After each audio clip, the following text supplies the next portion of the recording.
And you may have felt this before. I certainly have. The way we figure out God's will often is deeply unsatisfying and inconsistent.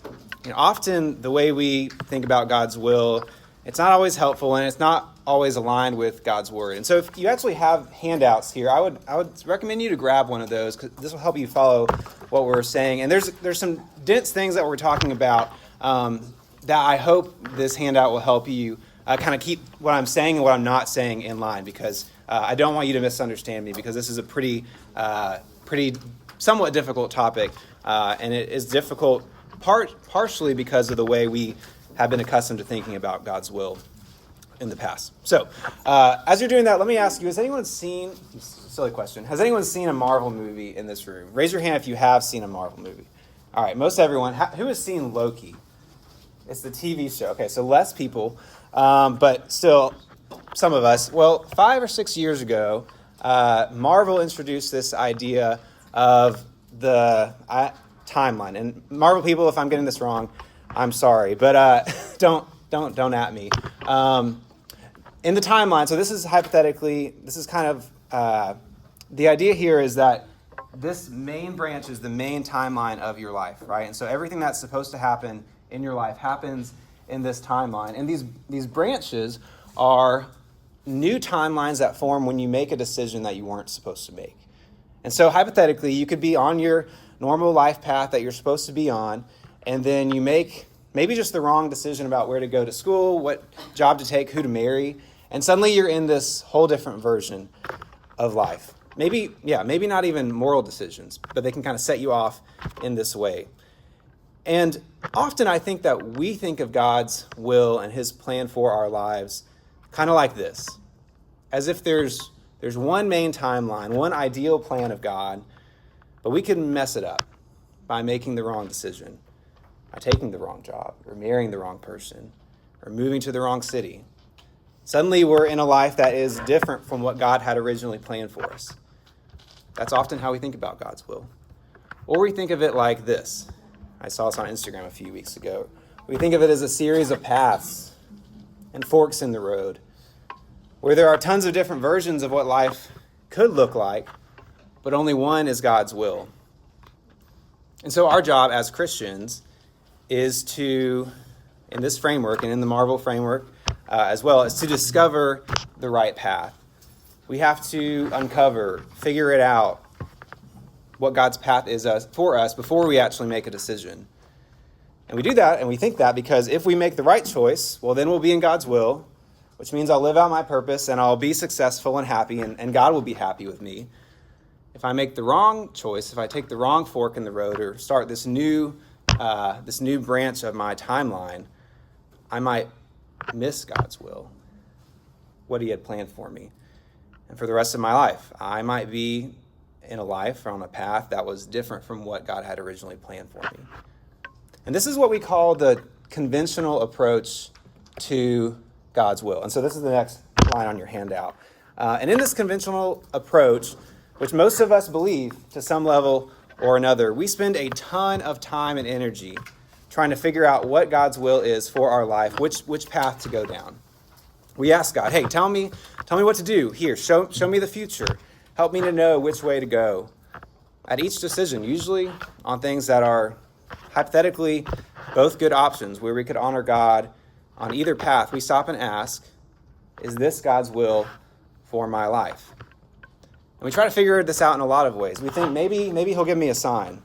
Let me see if I have a sign here. Now, I can tell you, you're probably not ever going to see something like this in the sky, God telling you in the clouds to take the job. And you know this. We all know this. But that doesn't stop us from looking for perhaps more reasonable versions of this, to the point where anything can be a sign. I'll give you an example. Let's think that you're considering a job that would take you to North Carolina, and you're not really sure what you should do. You're trying to figure out what God has in his plan for you before you make the decision. So you're looking for a sign. Haven't seen anything in the clouds yet.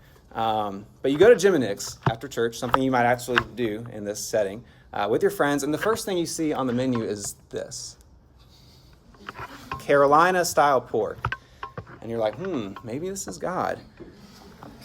And then you look a little bit to the right, and you see it's on there not just once, but twice, and in this special highlighted box, almost as if God is telling you, hey, this is where you're supposed to be.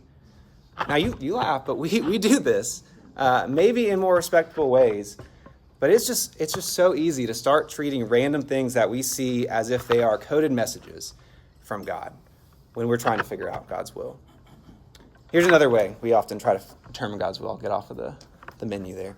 And I hear this one a lot. We look for impressions, feelings. We want to have peace about a decision. And we ask God to show us the right path by giving us that peace. If we don't have that peace, we usually don't make a decision. There's also the method of the open door, where you think, well, if this option is open, this must be God's will for me. Maybe that's God telling me what to do. There's the dreams and visions method, where you're interpreting your dreams and trying to figure out, talking to your friends, hey, I had this dream about being in Carolina, eating Carolina pork. Does this mean I need to go to North Carolina? There's also the random Bible verse method, where you open the Bible, you read a verse, and put special emphasis on that. You kind of interpret God's will through that, and it's regardless of the context or the original meaning of that verse. And you can get in trouble in that way. I really be especially careful with that one. And I want you to hear me. God 100% can speak to you through a sign. He 100% can give you peace about a decision. He will open the right doors for you in your life. He might give you a dream and a vision. He can and does tell us his will through his word. And though each of these things is true, it's also true that this conventional method to finding God's will, this running around looking for signs and feelings and open doors and writing in the sky, it's not how God designed you or me to live. It's not. And my guess is that there's something off. You felt this there's something off about how we think about God's will. You felt this tension before. And so before I give you a more freeing and biblical approach to God's will that we'll spend the upcoming weeks walking through, I want to get clear about why this conventional method is not helpful. And we'll go through these quickly. These are on your handouts as well. So first, God is not sneaky. So the way we typically approach finding God's will assumes that he is sneaky, that he's got the perfect plan for our lives in mind, that he'll hold us accountable if we don't find it, but he won't show us what that will is. Not plainly, at least. Not without us having to play a version of hide and seek in the sky, where we're maybe finding it out, but we're not quite sure. We've got to jump through a bunch of hoops to get to it. But here's the thing, guys. God is not sneaky. He doesn't hide things from his people. Yes, there are lots of things we don't know, and we won't know the future. But God is not trying to confuse us or make us crack the code to his will for our life. No, he actually gives us the code. Look at what we have here in Micah 6:8. This is God's will for your life right here. And we'll talk about this more in the upcoming weeks. It says, mankind, he has told each of you what is good and what it is the Lord requires of you. To act justly, to love faithfulness, and to walk humbly with your God. So that is the not so secret will of God for your life. And you might say, okay, but what about the specifics? Like, how do I know specifically what he wants me to do in this situation? Don't I need the signs, the feeling of peace, the different means to figure out his special will for my life? Look with me at, and this will be on the screen, at James 1:5. We read this last semester. It says, now, if any of you lacks wisdom, he should ask God, who gives to all generously and ungrudgingly, and it will be given to him. And we'll talk about this more, but the will of God for your life is a lot less complicated than we think it is. It is for you to act justly, to love faithfulness, to walk humbly with your God, and in all the details, in the specifics, to make wise decisions, to ask God for wisdom, knowing that he will provide it.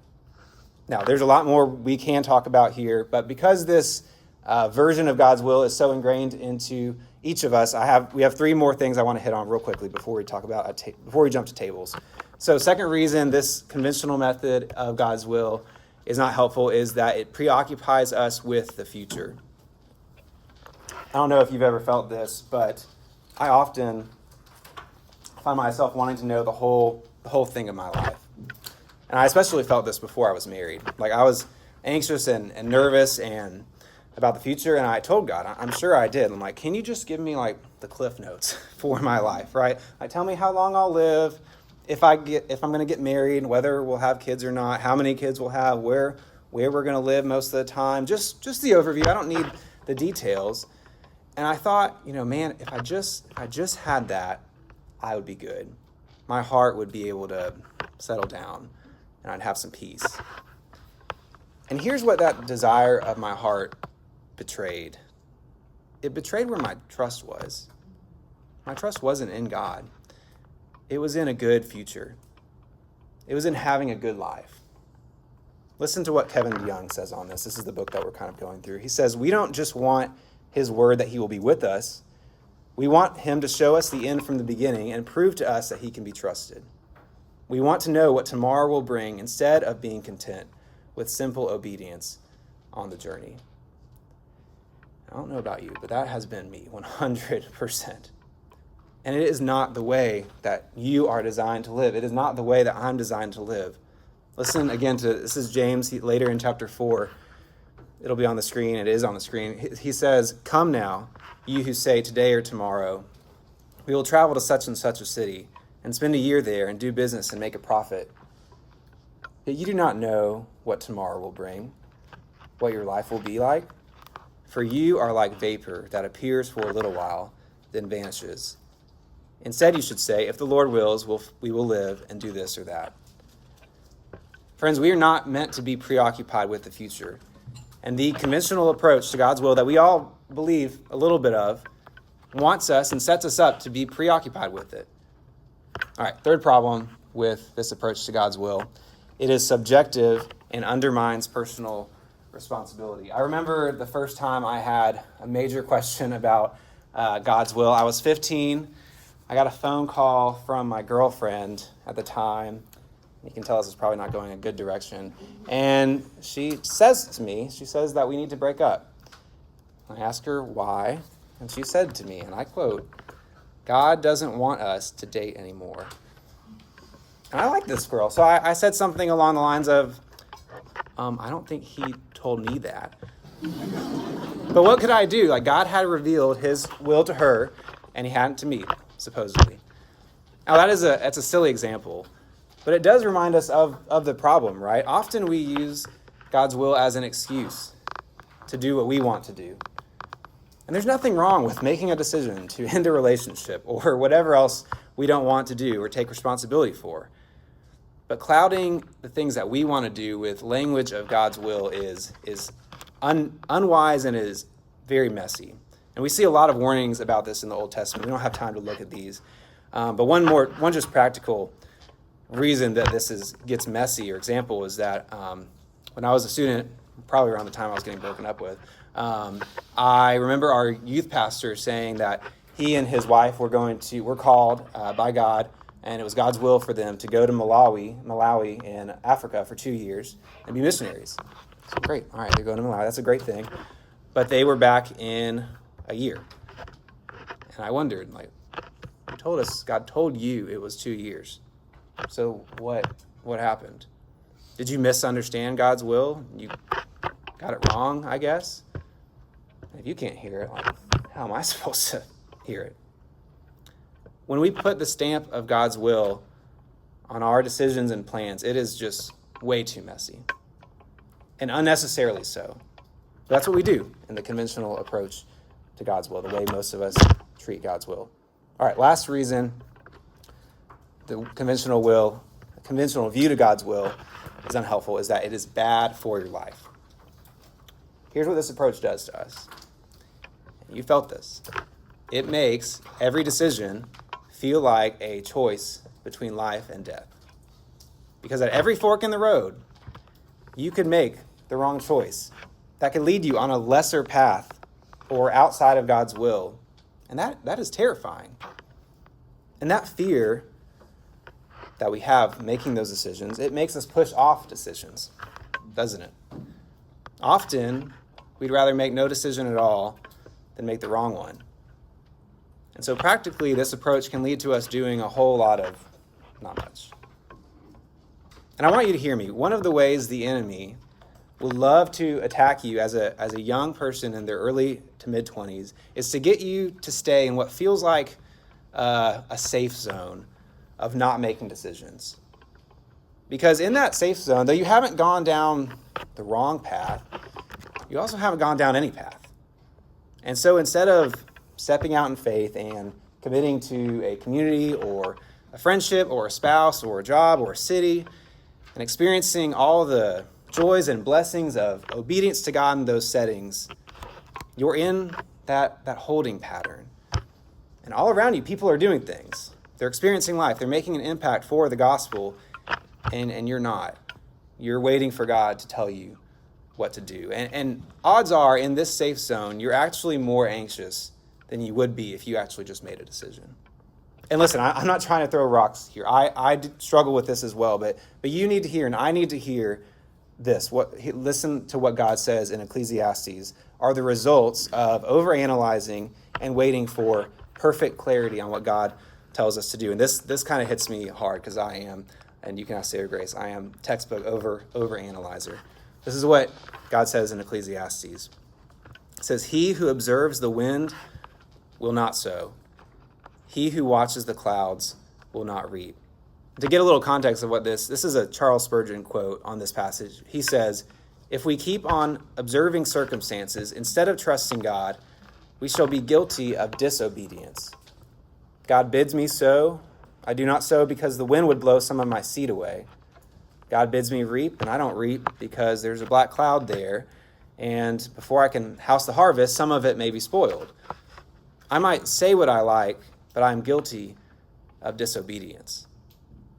And this is what this view of God's will does.